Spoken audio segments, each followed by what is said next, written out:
So dito nakachamba na naman tayo ng mga 3 stars sa rank games natin gamit yung RC charge with the single and double cycle. So kung paano yun, panoorin natin to.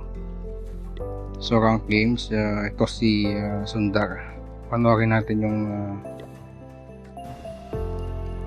RC charge with single and double cycle. So sa mga hindi pa nakakaalam dyan, panoorin nyo lang to. Hindi ko naman masasabi na perfect yung RC charge natin na may single and double cycle, no? Pero at least may reference kayo. Ipapaliwanag ko rin siya habang uma-attack, no, yung replay natin, so para maintindihan. So nag-start tayo dito ng RC charge yan. Siyempre ang gamit nyo spirit packs yan. Every 6 ako lalapag ng invi, so mas maganda kung titingin kayo sa oras. Every 6th ng time doon kayo maglalapag ng invi, so every halos 10 seconds or 9 seconds yung pagitan nila. So yan, nagpapatay ng haste vial, single cycle yung kanina, ito ipapasok natin ng double cycle, no? So nag-invi tayo, tapos mag-i-invi ulit tayo, yan, double cycle na yan. So pag pa isa-isa lang yung invi kanina, every 6 single cycle. So pag sunod-sunod nyo na yung invi nyo, tulad ng nakikita nyo na yan, double cycle na yung tawag dyan, no? So mamaya ipapakita pa ulit tayo isang attack, kaya mo natin to, no? So dito tayo nag-start ng attack natin. Dragon Book dyan para matanggal yung mga buildings, tas yan yung kill tools natin.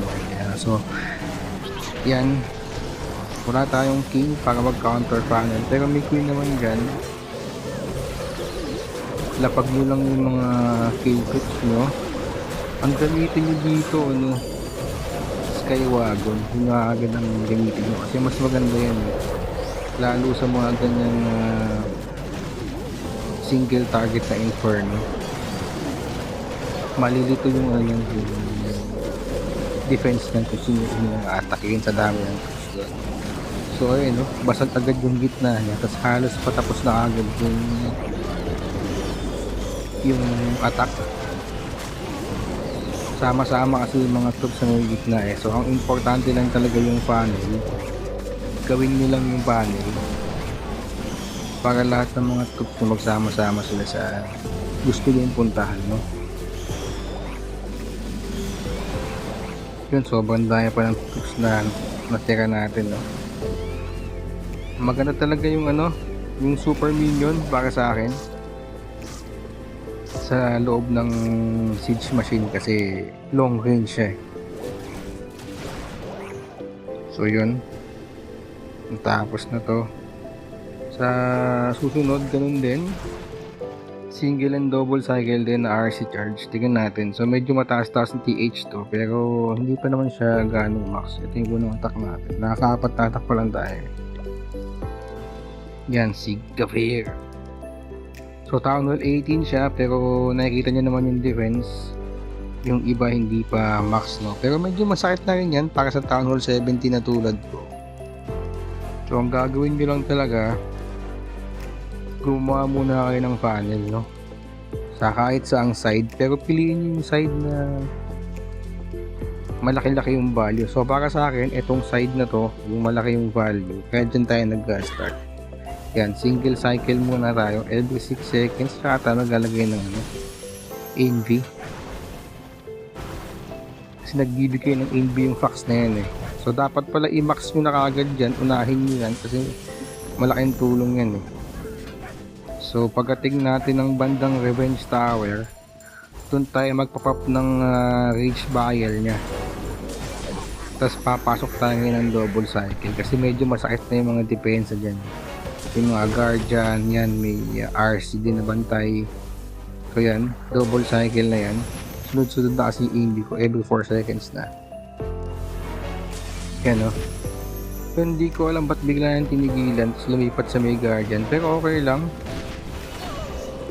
Tapos kung saan natapos, kung saan nagsimula yung ano, yung RC, doon ko nilalagay yung Dragon Book.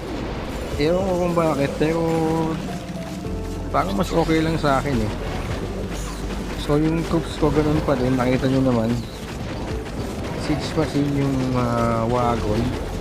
Magandang unahin yun. So rush town hall lang tayo. Yung main account ko na to, medyo ni-rush ko yung ano niya, yung mga tao. Tapos naglagay tayo ng overgrowth yan para yung pating pumunta sila sa may kaliwa, kaya lang may labahan kasi dun eh.